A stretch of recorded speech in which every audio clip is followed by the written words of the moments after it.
All right, we got, let me get the right line here because I don't think that one's on. Doug in Houston. Yes, what's going on? Hey, how you doing? Hi. Hey, what's going on? I'm a big fan. Thanks. Great, thanks. It's an honor to be on. I've been listening for about 3 years. I'm an ex-Christian, and as you, Matt, I was probably going to end up being a minister, which leads me to the question. As the Christians, like, calling us out, saying that we're the fools, I had an epiphany on that. Are we the fools? If there are professionals in theism that could capitalize and make money, it would be us. Yeah. Have you ever thought about that? I mean, that's Sure. a question, moral, but... Do you have any idea how rich I could be right now if I was Exactly. unethical? Yeah. I mean, I'm the guy who's been hosting an atheist TV show for the last 5 years. All I have to do is claim that Jesus came and spoke to me one night, and the next thing you know, every Christian organization is going to be, I'm going to have book tours and preaching at churches and talking about the atheist delusion and how I hung with the new atheist, the heart. I could turn this, I could be, woo. Unfortunately, I'm way too ethical for that, and I actually give a damn about truth.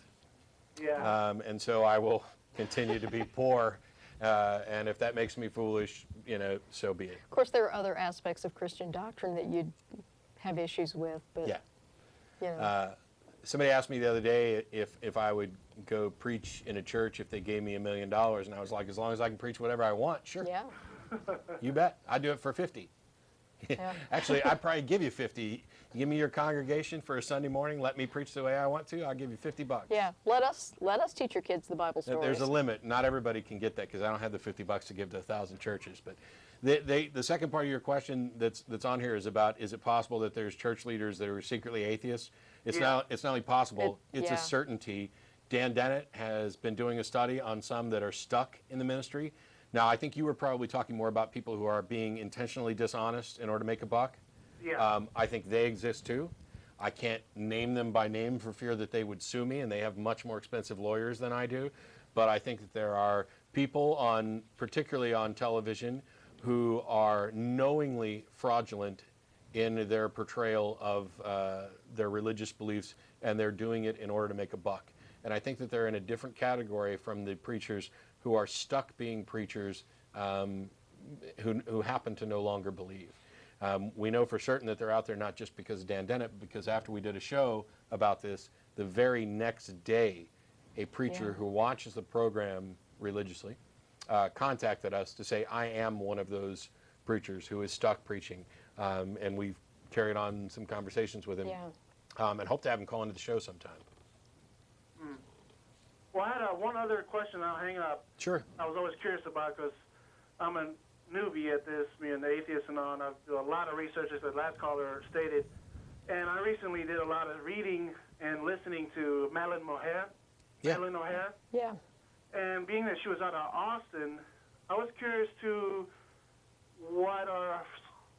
is some of her movement led to the Atheist Experience, or how much attributed to her is her? Because I think she was a great speaker and a great philosopher, thinker, which I was raised to believe she was totally demonized by my family. But Yep. Yeah. I'm gonna hang up, Doug, so you don't get the echo, but I'll answer it. Thanks. I'm right there with you. I remember when I was a kid, I saw Madeline Murray O'Hare on Phil Donahue's show. Had no idea what was going on, but my mom changed the channel really quick. And there were a couple of quick discussions about how she was an evil atheist woman trying to destroy God's country, etc. And I didn't know much more about that, and I really didn't think I needed to. I mean, Mom had told me, so it was good enough. American Atheists, the organization that she founded, was originally here in Austin. Madeline did have a public access TV show. Some of the people in the ACA actually worked with her on that show. The organization moved to New Jersey. The ACA was formed not with any ties to American Atheists or Madeline's group. It was a newspaper article that was sent out, and people started meeting in a coffee shop. This was after the Austin-based American Atheists had moved. This is about 13 years ago that the ACA started. In fact, it was after Madeline's death. Yes. So. And the new this organization, the Atheist Community of Austin, was formed, and they, obviously American Atheists continued to exist, and they're based out of New Jersey now. It's completely separate, but there are members of the ACA who were around and active when Madeline was running American Atheist here. I never got a chance to meet her. She was dead long before I was even an atheist. I've seen the footage that I wasn't allowed to watch previously, and I've read some things that she wrote, and I think I love her, and I think she and I would have had a lot of fun, but unfortunately, she's dead, and we would have disagreed on quite a few things though too, but that happens all the time. It's one of the beautiful things. I mean, there's a handful of people here in the studio today. Most of them are ACA members or new members or stuff like that. Well, the number of disagreements that happen between ACA members on all kinds of subjects is impressive. And one of the nice things is that most of these people I count among my best friends, and we can have incredibly heated, sometimes even hostile arguments between ourselves. And okay, next. Because we're not attacking each other. And even if I say, oh, that's stupid, or you're stupid, or whatever else, you give as good as you get. And it's this understanding that, just because I don't agree with you on this thing doesn't mean I think you're a piece of crap and you're useless and you're no part of my world and you shouldn't be in my presence. You are beneath me. And that's not the way that discussions like this go with theists. And one shining example of this. I don't want to go down this trail because we don't have enough time. There's only like a minute and a half left before we got to sign off. I will get to this last call though, so Mosh, stay on. I posted something about skepticism and atheism the other day on the blog, and I divided the skeptics up into 3 different categories in order to address this issue, which I won't go into great detail on. The blog post is there. You can read it. atheistexperience.blogspot.com. And I divided it into 3 categories of skeptics.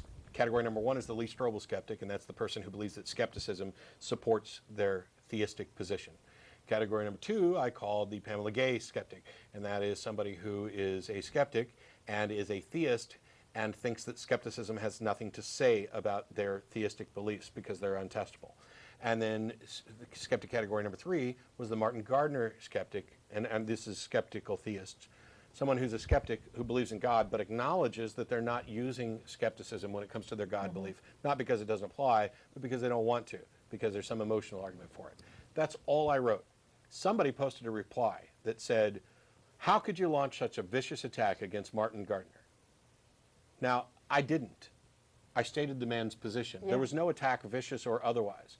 But this other person who is a skeptic and is an atheist, who looks up to and admires Martin Gardner, and now we're not going to get to that call, I apologize. I'll take it after the show's over. Felt a personal affront because I had exposed a flaw in an idol. And this forced them to acknowledge that on this subject, they weren't being very skeptical. They were revering someone and putting them above criticism. And acknowledging your own failure to be skeptical is very uncomfortable. That's getting to the core of who you are. And so it felt like an attack when I had not even said anything remotely unkind. I had simply put labels on the different positions. That's what happens in the conversations with theists, etc.